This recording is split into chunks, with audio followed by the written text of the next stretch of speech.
Yung rallycross natin is a closed track. Ang pinaglalabanan namin is per class. May sarili kaming category, may sarili kaming teritoryo. Meron kaming 3 runs, 2 best time mo, i-combine, yun yung magiging official time mo. Pag tinawag kasing rally naman, pinakasimple na example namin parang WRC, yun yung may mga co-driver. May mga tinatawag kaming special stages. Punta kami kunwari ng Nueva Ecija, meron kami mga special stage na 1, 2 hanggang 15. Meron kaming tinatarget na check-in time. Ganun din, best time din naman yung pinag-uusapan namin bawat stage. Pagko-combine din yung lahat ng oras nun, and then yung total of time, yun yung ranking nyo dun kukunin.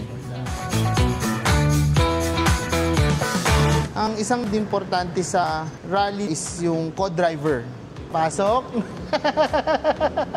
Hi guys.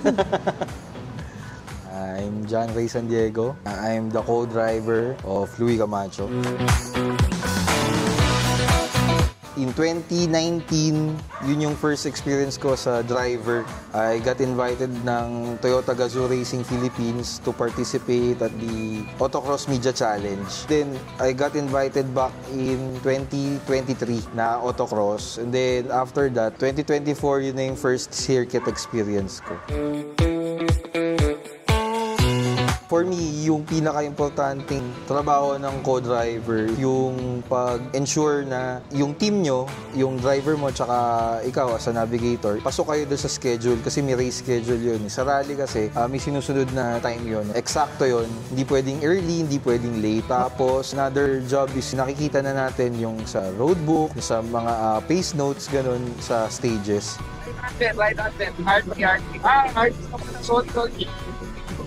Ako as a navigator, every aspect outside dun sa driving part, ako na yung mag-manage nun.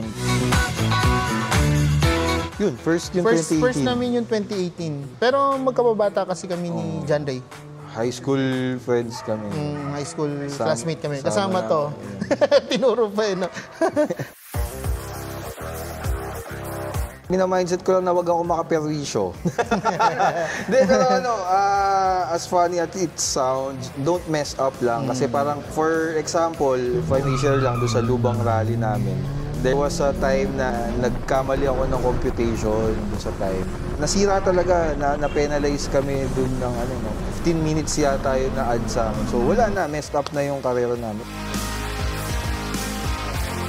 Actually, yung taon na pagrarally namin ni John Ray, learning pa rin kami dun sa rally namin. Every round, every rally na sinasalihan namin, we see to it talaga na matuto, na ma-savor talaga yung mga Starting yung mga 2018, nag-pandemic, tapos ngayon lang ulit nagka-rally. Parang ilang rally pa lang din yung nasasalihan namin.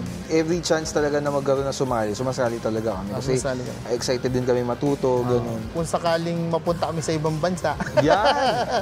Kung tutulungan tayo ng AC Delco, makapagpunta kahit sa Thailand lang. Yan! Shoutout sa idol. Joke. Pero yun nga, kasi para ready rin kami. Kumbaga ang circuit kasi, tatandaan mo yung breaking point and all. Although mahirap din yun, totally different world. Pero sobrang iba rin yung rally. Sobrang daming variables, weather, yung nature, alam mo yun. Exciting siya, sobrang wild niya, sobrang raw. Ito talaga yung motorsports discipline na talagang matetest yun lahat. And at the same time, mahasa ka talaga eh. Siguro masasabi namin yung lubang rally namin, yung best ever rally na nasalihan namin.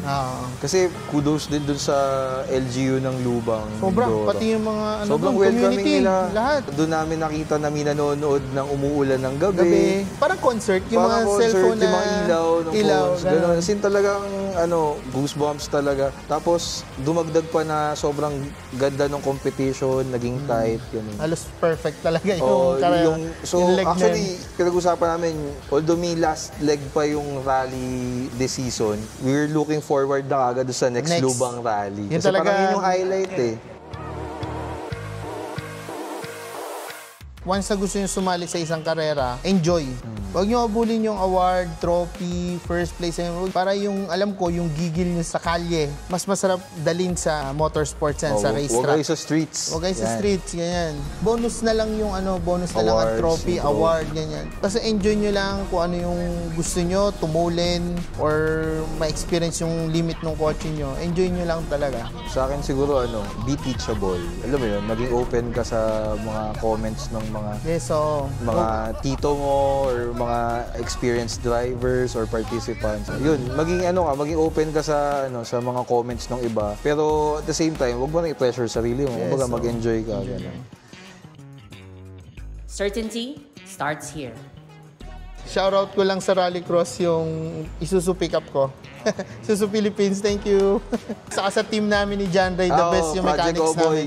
Yung Project Boys, si Kalma, si Bear. Lahat nung natin. Pati yung mga marshals natin ng rally. Thank you sa inyo. Mga officials, AAP. The best talaga lahat.